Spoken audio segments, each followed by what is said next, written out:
మిగతా 45 మిగిలిచ్చిన అంటున్నావు కదా, ఓ పంజయ్ ఈ రంగారెడ్డి, పాలమూరు, నల్గొండ జిల్లాలు ఈ చెరువులు ఎన్ని ఉన్నాయో అన్ని చెరువులలో 30 సంవత్సరాల నుంచి ఎన్నెన్ని నీళ్లు వాడుకున్నావు, ఎన్నెన్ని మిగిలిచ్చినావు నువ్వు లెక్క తీసుకురాపో అని చెప్పిండు అధ్యక్ష. ఇక చూసుకో 30 ఏళ్ళ నుంచి రంగారెడ్డి జిల్లా, మహబూబ్నగర్ జిల్లా, నల్గొండ జిల్లాలో ఉన్న చెరువులు, కుంటలు, ఊర్లలో ఉన్న దాంట్లో 89 టీఎంసీలలో ప్రతి సంవత్సరం ఎన్నెన్ని వాడుకున్నావు, ఎన్నెన్ని మిగిలిచ్చినావు 30 ఏళ్ళ లెక్క తీసుకొస్తే అప్పుడు ఈ 45 టీఎంసీలకు నేను అనుమతి ఇచ్చడానికి అవకాశం ఉంటుంది, అది తీసుకురాపో అని చెప్పి సిడబ్ల్యూసీఓడు మరి రెండో దానికి నూకిండు అధ్యక్ష. మొదటిదేమో అటు తోసిండు, రెండోదేమో ఇటు తోసిండు. 30 ఏళ్ళ లెక్కలు ఏడున్నాయి అధ్యక్ష. మా ఊర్లో అయితే చెరువు ఉంది అధ్యక్ష, వర్కలకుంటే చెరువు అంటారు. ఎడకాలం వస్తే పసులు నీళ్ళ కాడికి పోతాం, దాని కిందనే వ్యవసాయం. ప్రతి ఊరికో చెరువు ఉంటుంది. ఏమన్నా లెక్కలు ఉన్నాయి అధ్యక్ష మన దగ్గర? లెక్కలు లేవు. ఈ లోపల నువ్వు ఈ లెక్కలు ఇవ్వమనంటే 30 ఏళ్ళ లెక్కలు ఎవరి దగ్గర ఉన్నాయి? ఏడున్నాయి అధ్యక్ష. పంచుకున్న లెక్కలే చెప్తలేడు, ఇక ఈ లెక్కలేడు చెప్తాడు. ఇది ఇక్కడ ఉన్నాను ఆంధ్రప్రదేశ్ ఏమన్నది ఇట్లా ఈయన పోయి అట్లా వేస్తే సార్ ఇగో ఇదోటి ఉన్నది, నాయ నరసింహారెడ్డి గారు చెప్పేటోళ్ళు కమిషన్ కాకతీయ అని. సార్ వీళ్ళు అబద్ధాలు చెప్తారు, 89 టీఎంసీలు కాదు 150 టీఎంసీలు వాడుకుంటారు మైనర్ ఇరిగేషన్లా. నిన్నమనే కమిషన్ కాకతీయాల ఇవన్నీ చెరువులు పునరుద్ధరించడం, ఊర్లు పచ్చగా అయిపోయినాయి, మొత్తం చెరువులలో నీళ్లు నిండినాయి.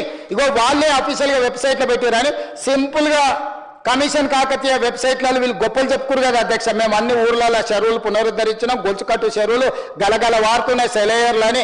ఒక ఆయన పాటలు పాడేట ఆయన వాళ్ళకు భజన సంఘం ఉన్నాడు అధ్యక్ష. ఖాళీగా ఉన్నప్పుడు ఆయన బిచ్చి పాడించుకుంటుంటాడు చంద్రశేఖరరావు. ఆ పాడేట ఆయన పెట్టి పాటలు పాడించారు అధ్యక్ష. ఊర్లో చెరువు వంగే నీళ్లు వచ్చే అని చెప్పి దర్వేసుకున్నారు అధ్యక్ష. అవన్నీ దాంట్లో పెడితే ఆ కాగితాలన్నీ తీసుకొని పోయి ఆంధ్రప్రదేశ్ తీసుకొని పోయి సిడబ్ల్యూసీ దగ్గర పెట్టారు. సార్ మైనర్ ఇరిగేషన్ల వాడకం తగ్గలేదు, వాడకం పెరిగింది, ఇది నేను చెప్తలేను, కమిషన్ కాకతీయాల వాళ్ళే చెప్పారు. ఈ కాగితాలు తీసుకొని పోయి ఆడేసిరు అధ్యక్ష. దాంతో ఆ 45 గుటుక్కుమన్నది. అంటే ఈ 45 ఏమో బ్రిజేష్ కుమార్ ట్రిబ్యునల్ తేల్చే వరకు ఇద్దే కదా. 30 ఏళ్ళ లెక్కలే కాకుండా నువ్వు చెప్పిన మిషన్ కాకతీయ, కమిషన్ కాకతీయాల దొంగ లెక్కలు కూడా గుదిబండగా తయారై ఈ 45 ఇట్లా కాకెత్తుకుపోయింది అధ్యక్ష. ఇక చెప్పురు అధ్యక్ష, పాలమూరు రంగారెడ్డికి 90 టీఎంసీల అనుమతి ఎట్లొస్తుంది? ఈ స్టేజ్లో పెద్దలు ఉత్తమ్ కుమార్ రెడ్డి గారు సాగునీటి పారుదల శాఖ మంత్రిగా బాధ్యత తీసుకున్నాడు అధ్యక్ష. ఇది మొత్తం ఉపోద్ఘాతం. ఇది వచ్చిన తర్వాత మేము ఫస్ట్ మీటింగ్ పెట్టినాం, మాట్లాడినాం. ఈ అన్ని కాగితాలు తీయ మొదలెడితే ఒకటొకటి అప్పుడు దొరికినాయి. ఆర్క్యూస్ తవ్వకాలు దొరుకుతారు కదా, పరిశోధన దీంట్లో తవ్వకాలకు పోయి తవ్వంగా ఎత్తికితే ఈ స్టోరీ అంతా బయటకు వచ్చింది అధ్యక్ష. ఇదంతా కూడా నేను కంపెల్ చేసి 2 ఏళ్ళు వారు కష్టపడే శ్రమనంతా నేను ఇట్లా క్రొనాలజీ చేసి కొంచెం ఇంకా కూడా కొన్ని మిస్ అయి ఉండవచ్చు. నాకు జ్ఞాపకం ఉన్నంత మేరకు, నేను చదివినంత మేరకు, నా దగ్గర కాగితాలు అందుబాటులో ఉన్న మేరకు మీకు రాసి ఈ స్టేజ్లో వారికి నాకు ఎంపీగా పనిచేసి, కోమటిరెడ్డి వెంకటరెడ్డి గారు మేము ఎంపీగా పనిచేసి ఆ ప్రభుత్వంలో మంత్రులు కానీ ఎంపీలు కానీ మాకు పరిచయం ఉండి ఇక మళ్ళీ పోయి కూర్చున్నాం. అయ్యా 30 ఏళ్ళ లెక్కలు అడిగితే ఎవరి దగ్గర ఉన్నాయి? ఎందుకంటే అంతా ఒక్కొక్క చెరువుకు లెక్కలు కట్టాలంటే చెరువులు ఉన్నాయా తెలియదు, చెరువులు లేవా తెలియదు, రియల్ ఎస్టేట్ ప్లాట్లు అయినాయా తెలియదు, ప్లాట్లలో ఇండ్లు అయినాయా తెలియదు. ఇవన్నీ లెక్కలు ఏడాదిస్తా, నీకు దండం పెడతా. గట్ల అడగక కానీ క్లస్టర్ కింద అడుగు లెక్క తెచ్చిస్తా. ఆ క్లస్టర్ కింద లెక్కేసుకొని ఈ 45 టీఎంసీలకి ఆ 45 ఆడికి పంపించడం అది ఎన్నడ తేలుతుందో దైవాధీనము. ఆయన వయసు ఇప్పుడు 85 ఏళ్ళు సార్. ఆయన అపాయింట్ చేసినప్పుడు 65 ఏళ్ళు. ఇప్పుడు అది తేల్చే వరకు 85 ఏళ్ళు వచ్చిన బ్రిజేష్ కుమార్ గారికి. ఆయనకు 65 ఏళ్ళ వయసు ఉన్నప్పుడు 2004లో ఆయనను ట్రిబ్యునల్ చైర్మన్ చేశారు సార్. ఇప్పుడు ఆయనకు 86 ఏళ్ళు వచ్చినాయి. 21 సంవత్సరాలలో 86 ఏళ్ళకి వచ్చిండు సార్. మరి వారి శత జయంతి అయిన తర్వాత వారు ఇది వస్తుందో ఎప్పుడు వస్తుందో నాకు తెలియదు.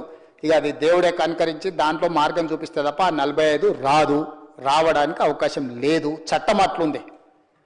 నరేంద్ర మోడీ గారు అనుకుని మహేశ్వరరెడ్డి గారు ఉంటాడో విజ్ఞప్తి చేద్దామనుకున్నా పోయి బ్రిజేష్ కుమార్ను 1 సంవత్సరం లోపల కేసులన్నీ విని సంవత్సరం లోపల తీర్పిచ్చేటట్టు ఏదైనా మార్గం ఇస్తే 26-27 లోపల 45 వస్తే ఏదైనా లెక్క తెలుస్తుంది.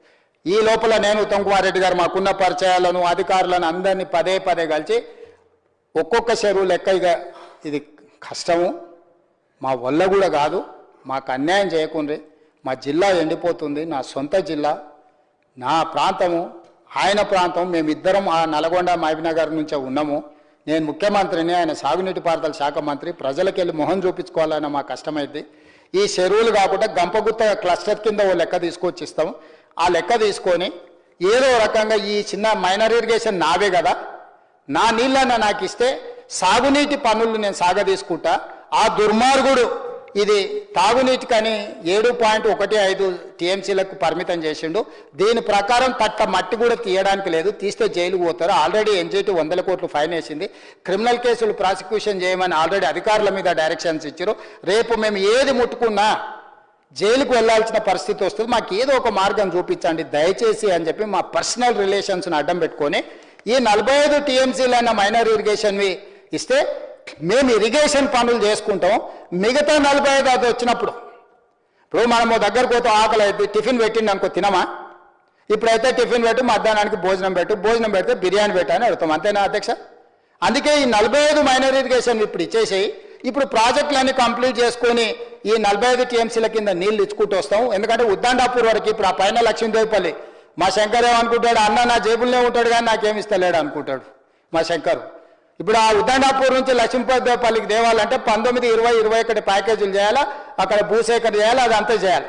ఇందులో ఉన్న చిక్కుముడి ఇది 90 వస్తే కానీ నేను ఆడికి తీసుకురాలేను.